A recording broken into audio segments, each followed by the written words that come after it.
Em 2010, uma mulher trans foi encontrada sem vida dentro do seu apartamento que ficava em Bursa, na Turquia. O caso foi solucionado rapidamente pela polícia turca, mas o mais chocante dessa história foi a explicação da motivação deste crime que virou um símbolo da luta contra a homofobia.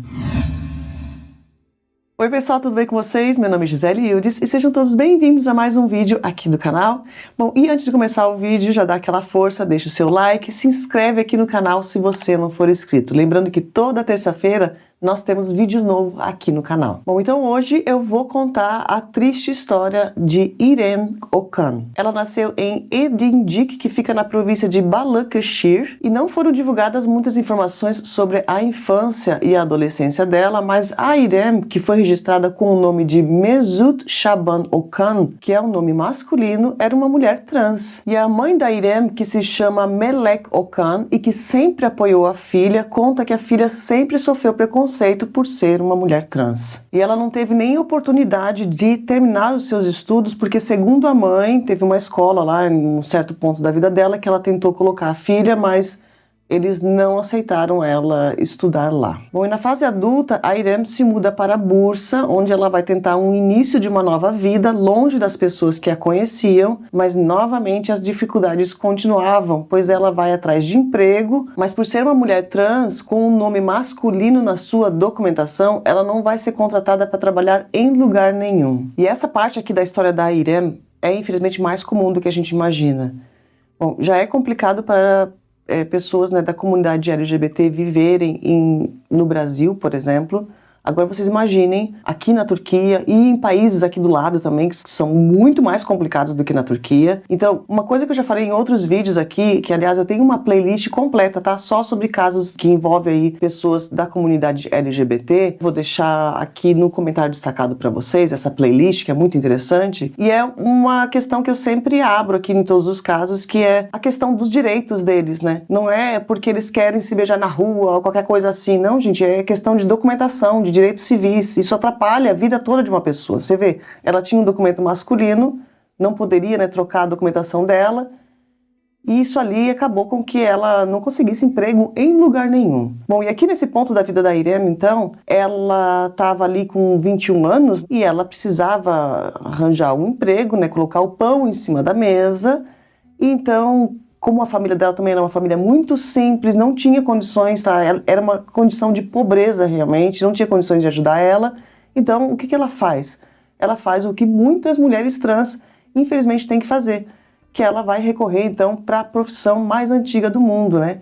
Que é ser dama da noite. Então ela começa a trabalhar ali atendendo clientes e passando alguns anos, em 2010, 7 anos depois, então ela continua atendendo e a situação financeira dela estava um pouco melhor nessa época. Ela já tinha dado entrada em um apartamento, ela estava pagando as parcelas do apartamento onde ela morava, mesmo lá em Bursa. E ela estava trabalhando sozinha e conseguia os seus clientes online. E eu não sei se ela tinha um site ou se ela usava outro sistema, mas fato é que ela combinava tudo com o cliente pela internet e fazia o atendimento no seu próprio apartamento. Agora vamos lembrar que enquanto ela estava lá em Bursa, o restante da família dela continuava na sua cidade natal. E ela continuava mantendo contato pelo telefone com os seus familiares, principalmente com a mãe. Eu não sei se a mãe sabia exatamente qual era a profissão da filha, mas as duas sempre foram muito grudadas e essa mãe vai sofrer muito depois. Agora vamos pular para setembro de 2010.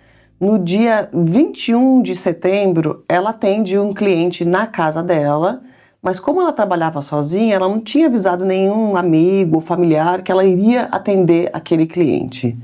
E no dia seguinte, no dia 22 de setembro, infelizmente chega a triste notícia. Porque uma amiga dela, que também era uma mulher trans, que se chama Seray, ela foi no apartamento da İrem e ela chega no apartamento e começa a bater na porta, mas a İrem não atende. Então ela liga para o telefone da İrem e consegue escutar o telefone lá dentro do apartamento. E aqui nesse ponto, essa amiga, que também já sabia de toda a dificuldade, de todo o perigo, né, que as duas também passavam, ela ficou extremamente preocupada e imediatamente ela ligou para um amigo deles em comum ali, que se chama Mustafa. E também, logo depois de ligar o telefone, ela já ligou para a polícia. Bom, a polícia chega lá no apartamento, então, e para entrar no apartamento eles chamam um chaveiro, o chaveiro abre a porta e quando eles abrem a porta, eles encontram a Irem sem vida no chão do apartamento. E a Irem tinha somente 28 anos de idade. A cena que eles encontraram ali era terrível. Ela estava caída perto da porta, ela estava de camiseta e calça de agasalho e tinha um lençol que estava cobrindo ela. E quando os policiais tiraram o lençol ali de cima da Irem, aí que vem aquele choque, né, da brutalidade que foi esse caso. Bom, a Irem tinha 44 perfurações. No início das investigações, eles tinham divulgado que eram 12 perfurações, mas depois de alguns dias a polícia confirmou que não eram 12 somente, eram 44. E aquilo foi tão terrível, que o criminoso chegou a abrir um buraco realmente do pescoço até o abdômen dela. Era uma cena assim, era um crime de ódio, tá? Esse é um crime de ódio que vai ser ali solucionado rapidamente graças à esperteza e à agilidade da polícia turca. A polícia começa a interrogar os amigos da Irem e eles falaram que não sabiam se ela tinha atendido algum cliente naquela noite entre o dia 21 e 22 de setembro. Então aqui eles não tinham nenhuma pista. Agora, analisando o apartamento dela, eles descobriram que o computador, as joias, carteira com dinheiro e cartões dela e um dos telefones da Irem, ela tinha mais de um telefone, tá? Todos esses itens tinham sido roubados. Eles perceberam também que o criminoso tomou banho depois do crime e possivelmente trocou de roupa, mas as roupas do criminoso e a arma do crime não foram encontradas na cena. E ali na cena também eles encontraram bitucas de cigarro e, além disso também, a polícia conseguiu entender ali que, primeiro, né, foi muito brutal, lembrando 44 vezes. Então tinha coisa vermelha ali nas paredes, né, no chão, tava assim uma coisa horrorosa. Só que eles perceberam que também tinha alguns respingos ali, né, manchas, que saíam de perto da vítima, iam até o banheiro, onde o cara tomou banho, eles entenderam, né, que ele tomou banho ali e tal. E, ao mesmo tempo, a polícia também pensou, tá, ele fez isso 44 vezes nela, né? Então, possivelmente, ele usou uma faca e, provavelmente, ele se machucou no processo também. Tanto é que esses respingos aí, essas manchas que estavam no chão, né, saíam de perto da vítima, então essas manchas eram do criminoso. Então o que a polícia faz? A polícia entra em contato com os hospitais da região e pede para os hospitais para dar uma lista ali para eles das pessoas que estiveram no hospital naquele dia entre a noite do dia 21 e a manhã, né, do dia 22 de setembro, porque ela já foi encontrada logo ali de manhã pela amiga. E, né, pede para o hospital, tá, dá a lista aí das pessoas que estiveram em atendimento por cortes de faca ou qualquer coisa assim parecida. E realmente tinham sido atendidas nos hospitais da região ali aproximadamente 50 pessoas. Então eles vão analisar as pessoas dessa lista e, ao mesmo tempo, também os hospitais, os médicos falaram, mas tem um cara aqui que estava meio suspeito aí. Então a polícia vai direto na casa desse cara. Quem que era esse cara? Um homem chamado Emrah Shen. Ele tinha sido atendido naquela manhã com um corte profundo na mão. Então a polícia vai lá na casa dele para ter uma conversinha e quando eles chegam lá, de cara eles percebem que pegaram o cara correto. Porque dentro da casa dele, eles encontraram as roupas que ele usou lá, né, que ele tinha trocado de roupa, as roupas sujas de vermelho, a arma do crime, o computador da Irem, junto com um dos celulares dela, as joias, carteira, dinheiro, todos os pertences que ele tinha roubado lá do apartamento dela. Então, o Emrah, ele foi preso naquele mesmo dia, tá? No dia 22, algumas horas depois da amiga descobrir que a Irem estava lá no apartamento. Mas agora vamos entender um pouco sobre a vida do Emrah, se ele tinha alguma conexão com a Irem e por que ele cometeu um crime tão cruel como esse. Bom, o Emrah tinha 22 anos quando cometeu o crime e ele trabalhava em uma fábrica de carros ali mesmo em Bursa. E não, tá? Ele não tinha nenhuma conexão amorosa com ela ou qualquer coisa assim, ele só era realmente um cliente. E ele vai explicar por que ele fez isso no dia do julgamento. E a explicação dele é tão absurda, que é a explicação dele que fez esse caso aqui ser mais divulgado, né? Não só aqui na Turquia, mas fora da Turquia também. Mas antes de eu falar sobre o julgamento, vamos só continuar aqui na linha do tempo, tá? O que aconteceu ali depois, né, dela ter sido encontrada? Bom, o Emrah, então, ela foi encontrada, né, no dia 22, o Emrah foi preso nesse mesmo dia 22, E nesse mesmo dia também eles já conseguiram concluir todos os exames ali que foram feitos nela e ela foi enviada para sua cidade natal para ser feitos os últimos rituais lá, né? A mãe dela enterrou ela lá e depois de enterrar, a mãe dela já vai lá para a Bursa porque ela queria justiça, né, no caso da filha. Então, no dia 23, já no dia seguinte, a mãe vai lá na frente do apartamento e ela estava junto com os amigos da Irem e também membros da comunidade LGBT. Eles se reuniram lá no local onde tudo aconteceu, né, na frente, na verdade, do prédio, para pedir justiça no caso dela, que sabemos que muitas vezes não há nesses casos. Então, a mãe da Irem, junto com um grupo que era de aproximadamente 50 pessoas, ficou ali na frente colocando flores e acendendo velas. E ao mesmo tempo que era um protesto, foi uma homenagem muito bonita também, por causa das velas, as flores, as orações. Foi extremamente triste, porque a mãe da Irem estava muito, mas muito abalada, e ela foi acolhida ali por outras mulheres trans que não têm o privilégio que a Irem tinha de ter uma mãe acolhedora como ela. O julgamento iniciou em dezembro de 2010, que foi 3 meses depois do crime, e ali no julgamento também ele foi acompanhado, né, por um grupo da comunidade LGBT e de organizações de proteção à comunidade LGBT que estavam lá também pedindo justiça. Além disso também nós temos, é claro, a mãe e os familiares da Irem que estavam lá. E a mãe da Irem falou com os jornalistas e ela falou, era muito triste, sabe, ver as entrevistas da mãe da Irem. Ela fala do tipo, olha, cortaram o meu bebê.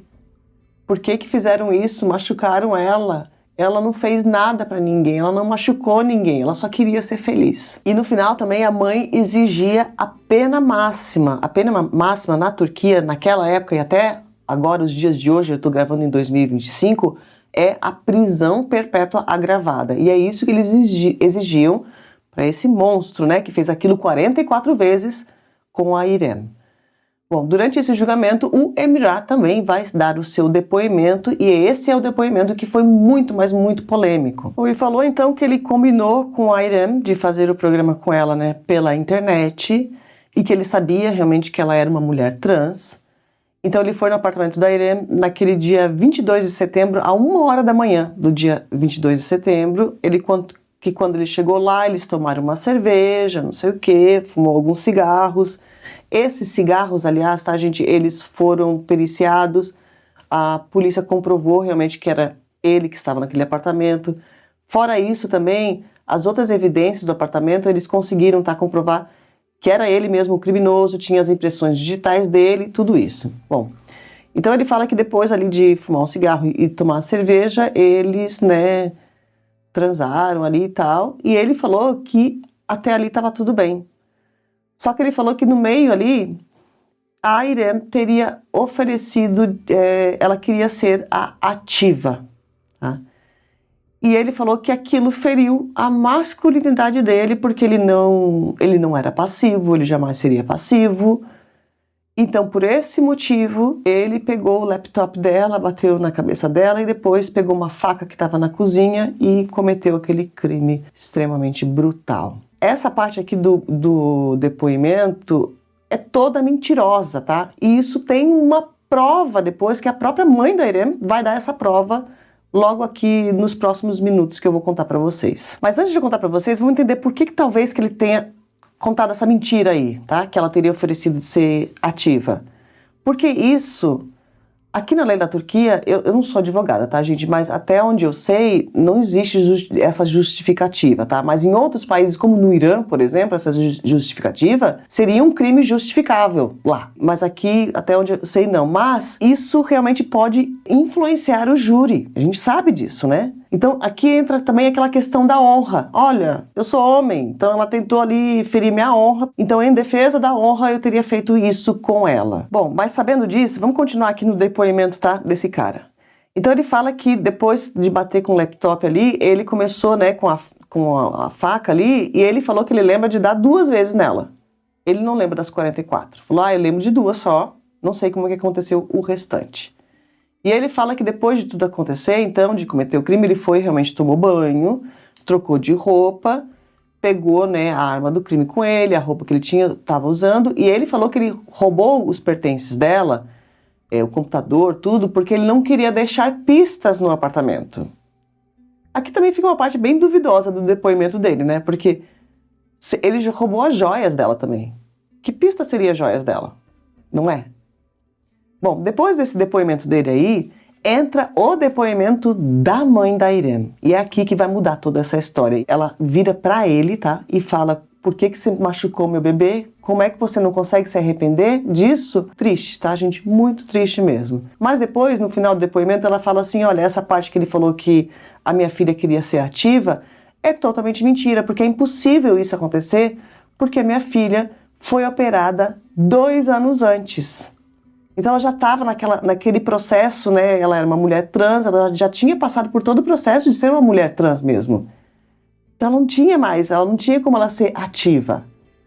Depois de escutar isso, o juiz decide parar esse julgamento por um tempo, tá? Ele adia as audiências, então, e ele pede para que o advogado da família venha com toda a documentação para provar realmente que a Irem tinha realmente feito a cirurgia, né, de mudança de sexo. Bom, o julgamento vai iniciar novamente, esqueci a data, gente, no dia 25 de janeiro de 2011. E quando iniciou novamente, o advogado então da família levou realmente todas as documentações lá da cirurgia. Realmente eles provaram, ela tinha mudado de sexo mesmo. Então, todo aquele depoimento que ele tinha dado lá foi comprovado que era mentiroso. A sentença saiu no dia 7 de abril de 2011, que foi 7 meses depois do crime, e eles queriam realmente dar a prisão perpétua agravada para ele. Só que o juiz, ele decidiu diminuir a pena dele porque o Emirá teria se comportado muito bem durante o julgamento.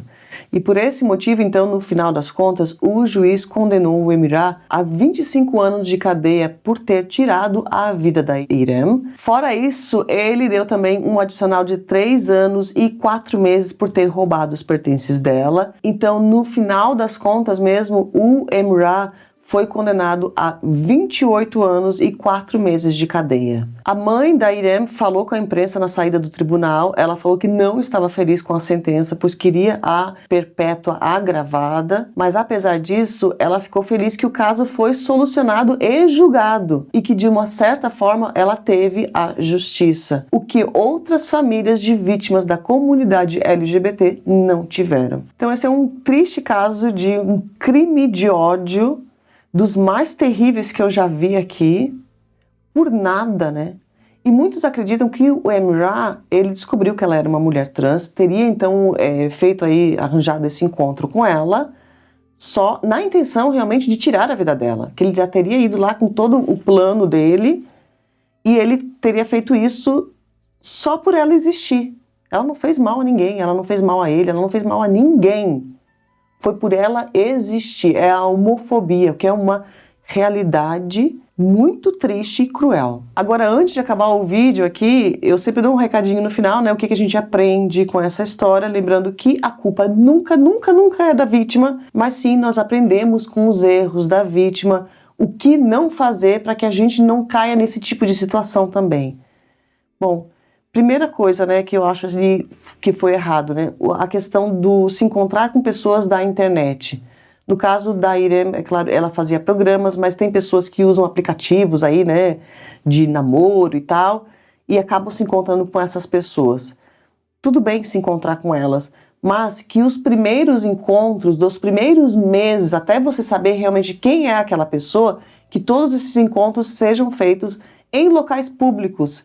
E, ao mesmo tempo, também que você se encontra com a pessoa em local público, que vai saber se a pessoa também tira uma faca ali e vai te ameaçando, né, no meio do povo, sem o restante das pessoas verem, né, para ir em algum lugar. Mas mesmo se encontrando em público, você também precisa avisar ali um amigo, um parente: olha, estou me encontrando com esse indivíduo aqui tal, que eu encontrei no aplicativo tal, tá aqui as informações dele, o número do celular dele, se eu desaparecer, você sabe aonde que eu tô.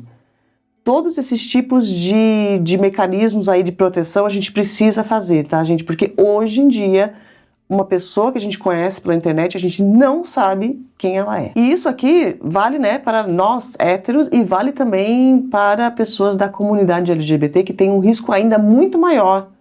Porque a gente sabe de casos, eu sei de casos, tá, de amigos que saíram com pessoas que conheceram ali na balada ou que conheceram em aplicativo e que na verdade a pessoa não era nem um membro da comunidade LGBT, tá? Essa pessoa só ali se aproveitou da situação para marcar esse encontro e para roubar a pessoa. Graças a Deus nenhum dos meus amigos foi machucado, mas tem casos, né, que aí é o caso da Irã e casos também de pessoas que são ali, que dão porrada mesmo, assim, ah, você é gay? É? Então tô porrada aí em você. Então, muito cuidado, tá, gente? Muito cuidado mesmo, sempre em todos os encontros com pessoas que você não conhece, tá bom? Se cuidem sempre. Bom, esse é o vídeo de hoje, não esquece de deixar o like, se inscreve aqui no canal também se você não for inscrito. Um beijo grande, eu vejo vocês no próximo vídeo.